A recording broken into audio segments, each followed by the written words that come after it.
Bueno, continuando entonces con la clase de hoy, la primera parte estuvo dedicada a las compuertas de fondo plana, esta segunda parte lo habíamos anticipado a los vertederos.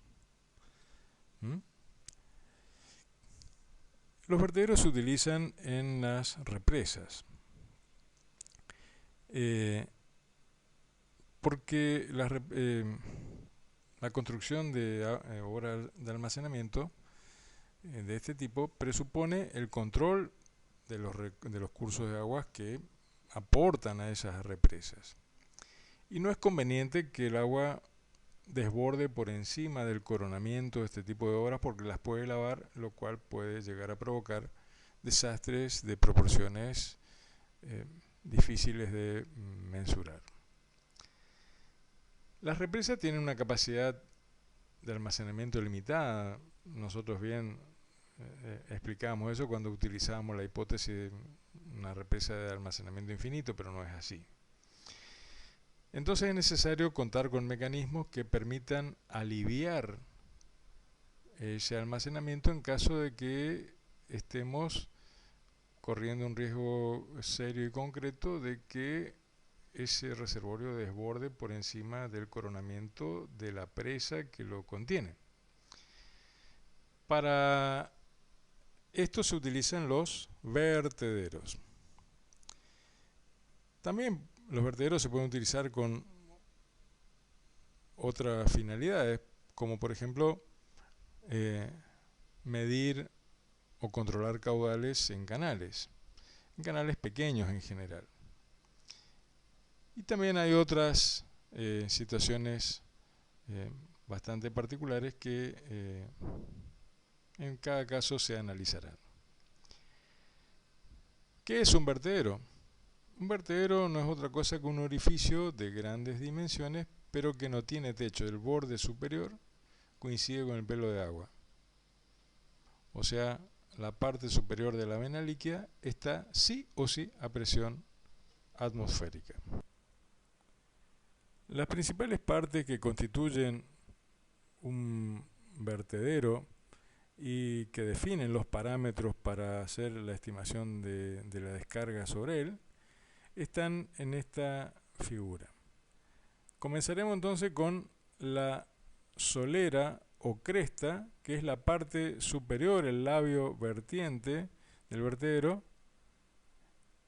y que tiene contacto con la lámina que está siendo descargada.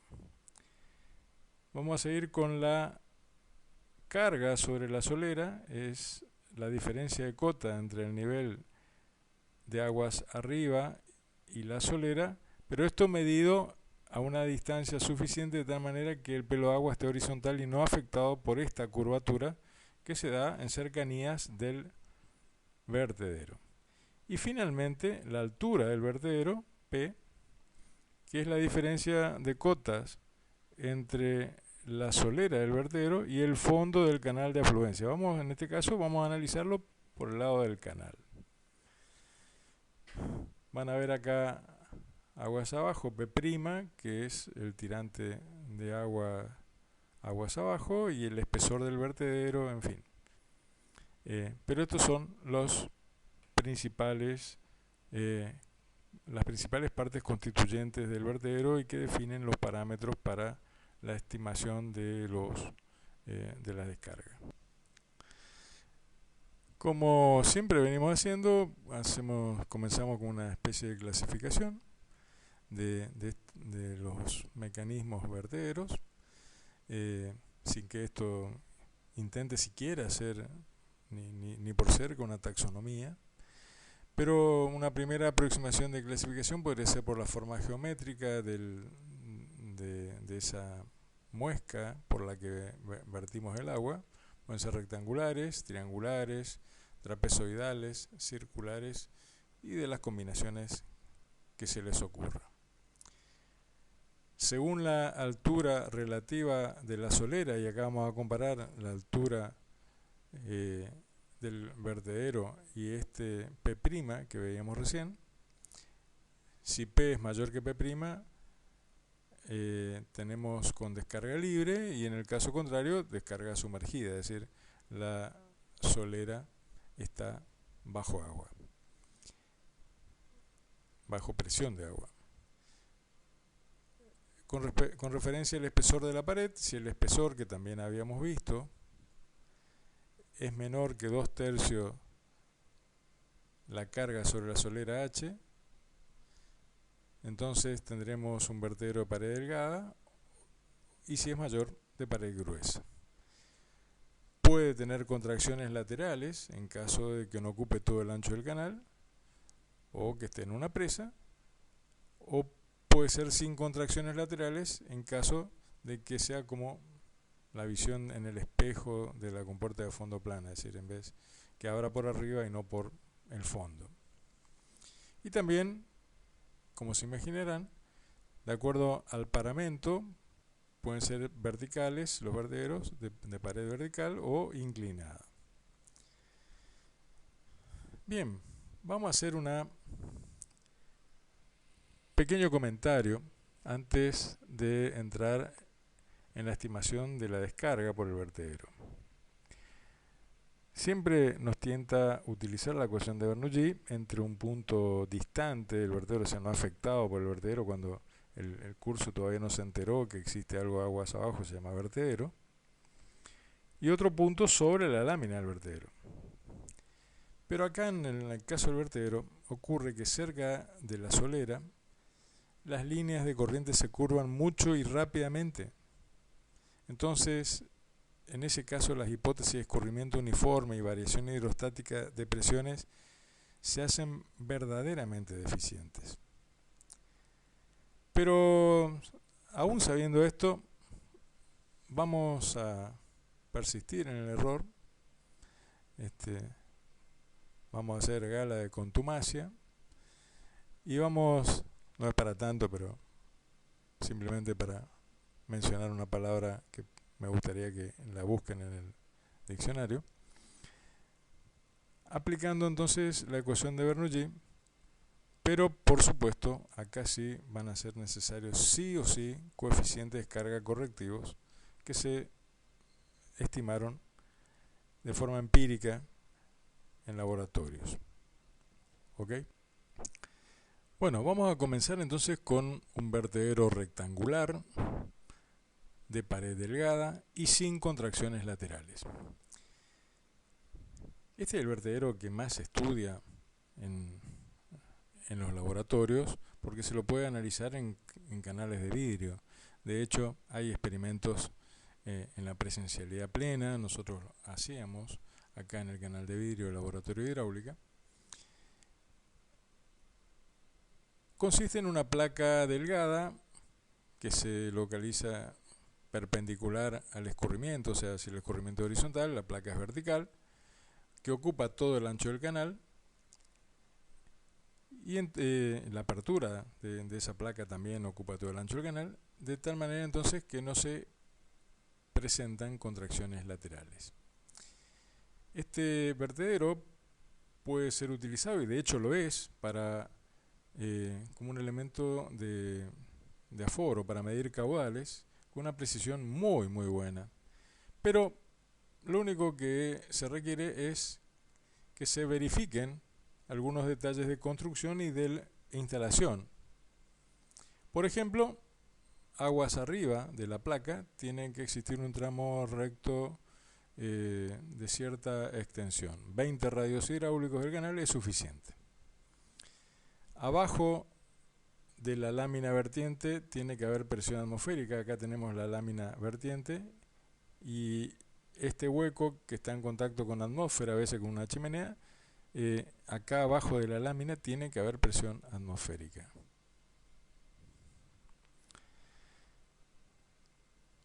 La carga hidráulica H tiene que ser medido a una distancia del orden de 6 veces esa misma carga hidráulica, aguas arriba de la lámina del vertedero, de la pared del vertedero. Esa carga no puede ser inferior a 2 centímetros porque entramos en un terreno de mucha imprecisión. El ancho del vertedero tiene que ser mayor que 3 veces la carga hidráulica, el tirante sobre el vertedero, y tampoco son recomendadas cargas altas, digamos, no pasarse de los 50 centímetros para el caso de los canales, ¿no? Utilizarlo como un mecanismo para estimar los caudales que están escurriendo. Bueno, decíamos que la utilización de la ecuación de Bernoulli puede ser hecha, pero a priori ya sabemos que vamos a tener que corregirla muchísimo porque muchas de las hipótesis que vamos a utilizar no son del todo realistas. De hecho, son muy poco realistas. Entonces acá tenemos, puede ser un canal, puede ser un depósito, un vertedero y una descarga al vacío. Acá tenemos presión atmosférica. Entonces, suponemos que aguas arriba del vertedero, esa distancia razonable, tenemos que la velocidad se mantiene uniforme, que las pérdidas son despreciables. Entonces, teniendo en cuenta esas hipótesis muy simplificativas, vamos a plantear la ecuación de Bernoulli tomando un plano de referencia que pasa acá por el filo del vertedero entre un punto 0 y un punto 1 sobre la lámina de vertido, sobre la cresta del vertedero. Bien, entonces planteamos Bernoulli, energía de posición más energía cinética va a ser igual a H menos I por la energía cinética por unidad de peso en este punto. Despejamos la velocidad aquí y llegamos a algo parecido a lo que estábamos acostumbrados. Raíz de OG por alguna cosa. Por I más la energía cinética acá por unidad de peso. Entonces el caudal unitario elemental de una faja de altura diferencial de I va a ser igual a esta velocidad que encontramos recién multiplicado por la altura de la faja. Esto es el caudal elemental por faja horizontal. Para encontrar entonces el caudal unitario por unidad de ancho, tendríamos que integrar esta ecuación. ¿Entre cuánto?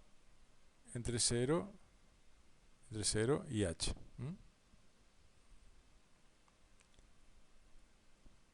Acá teníamos raíz de OG, que es una constante, sale de la integral, y dentro de la integral nos va a quedar, esta es la raíz cuadrada de esto que está aquí, y más b0 al cuadrado sobre 2g, raíz cuadrada, ¿no es cierto?, por diferencial de i. Entonces tenemos la integral de una raíz cuadrada. ¿Se acordarán? Para resolver la integral de una variable elevada a la 1 medio, se le suma 1 y se multiplica por la recíproca de ese exponente. O sea, 1 medio más 1 es 3 medios, y todo hay que multiplicarlo por 2 tercios. Entre 0 y h. Y llegamos entonces a esta ecuación que está en el recuadro verde, que es conocida como la ecuación de Weisbach. En la deducción de la ecuación que vimos recién, que está replicada aquí, empleamos varias hipótesis simplificativas. Por ejemplo, asumimos que en la sección 1.1, que era sobre el labio vertedor, teníamos que las velocidades tenían dirección horizontal y se distribuían de forma parabólica y luego integramos esa velocidad entre 0 y h, y eso equivale a admitir que el tirante de agua tiene dimensión h. Además, consideramos una distribución hidrostática de presiones, y eso implica una distribución uniforme de velocidades, v sub 0 y v sub 1. Y esto se da de patadas con la distribución parabólica que mencionamos aquí. Porque en realidad lo que existe es un fenómeno de contracción vertical de los filetes. Los filetes se aplastan acá sobre el labio vertedor y pasan por una sección de máxima contracción, pero que no cumple las condiciones de las que veíamos antes. Entonces, para considerar el efecto de la contracción vertical, vamos a introducir a esta ecuación de Weisbach un coeficiente de contracción.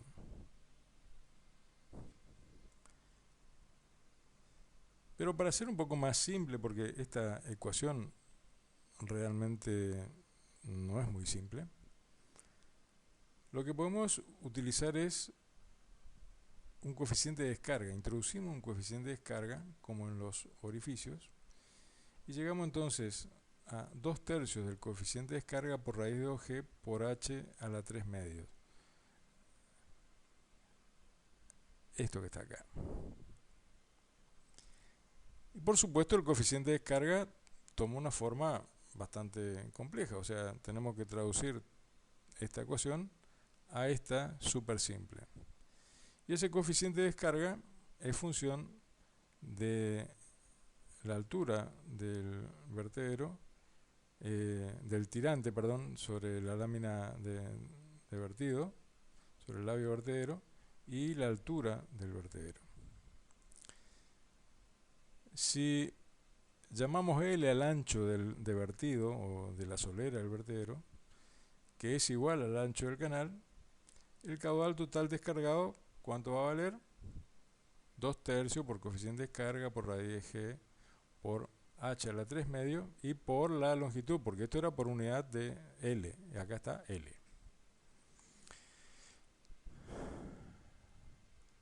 Bueno, ya lo habíamos visto. Hicimos una comparación en los orificios rectangulares de grandes dimensiones, y acá lo reiteramos cuando comparábamos qué error estábamos cometiendo si utilizábamos las ecuaciones de los orificios de pequeñas dimensiones en los de grandes dimensiones. Bien, hasta acá perfecto, todo lo que la mecánica de fluido nos recomienda, nos enseña.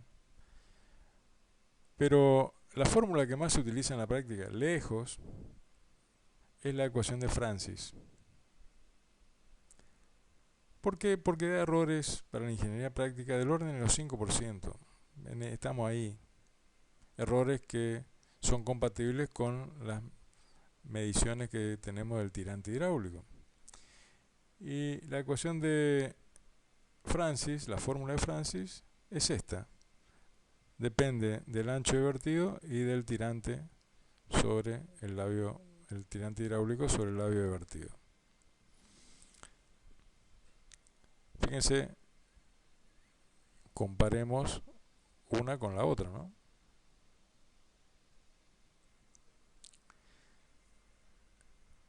Bueno, los coeficientes de descarga van a encontrar litros y litros de tinta que escribieron sobre este coeficiente de descarga. Yo no los conté, pero una vez leí que hay más de 100 trabajos sobre el tema. Y el coeficiente de descarga depende de la carga hidráulica y de la altura de la solera.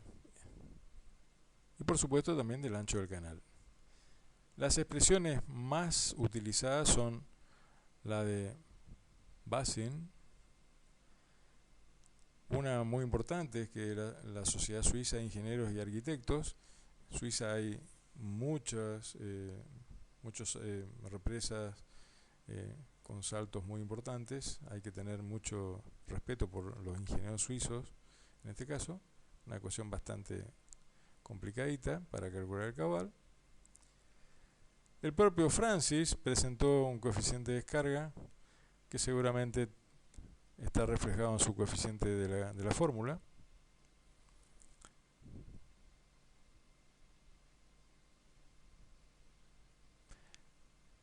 Y los límites acá, ¿no?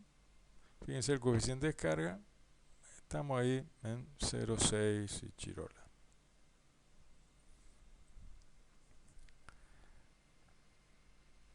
Vamos a ver a continuación lo que nosotros llamamos el vertedero terraplén. El vertedero terraplén es un vertedero de pared no delgada sino muy ancha y que se daría cuando, por ejemplo, tenemos una inundación en la llanura y el agua pasa por arriba de un terraplén vial.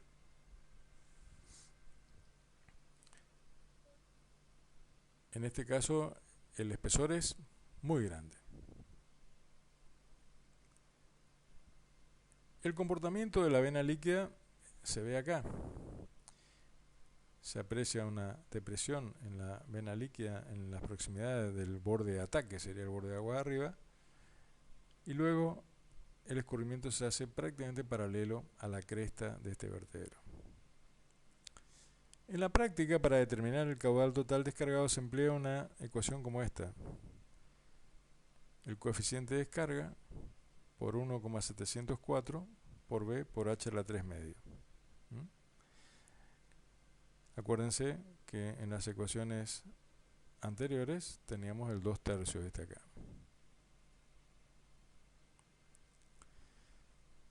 Ese coeficiente de descarga es función de la relación entre el tirante y la altura del labio vertedero. También depende de la rugosidad de la cresta. Una cosa que esto sea de un pedraplén, otra cosa que sea un terraplén vial con pavimento. Y por supuesto, de las características geométricas del borde de ataque. Esto último, que está dicho muy al pasar, es importante. El valor de H no tiene que ser inferior a 0,15 porque cuando es muy bajo, esto se pega, se despega, se pega y esto comienza a fluctuar demasiado. Así que recién aplíquenla cuando H mayor que 15 centímetros. Nosotros hemos tenido la oportunidad de aplicar esta fórmula para reconstruir una inundación. En el caso de un terraplén ferroviario, y realmente esta ecuación nos ha permitido aproximarnos muchísimo a los efectos que ha tenido esa inundación. O sea, damos fe por experiencia práctica de que esta fórmula funciona muy bien. Y con eso daríamos por finalizado este pantallazo rápido de el principio de funcionamiento hidráulico y la estimación de los caudales descargados con este tipo de mecanismos que, reitero, se llama vertedero. Seguimos entonces en la próxima clase. Hasta entonces.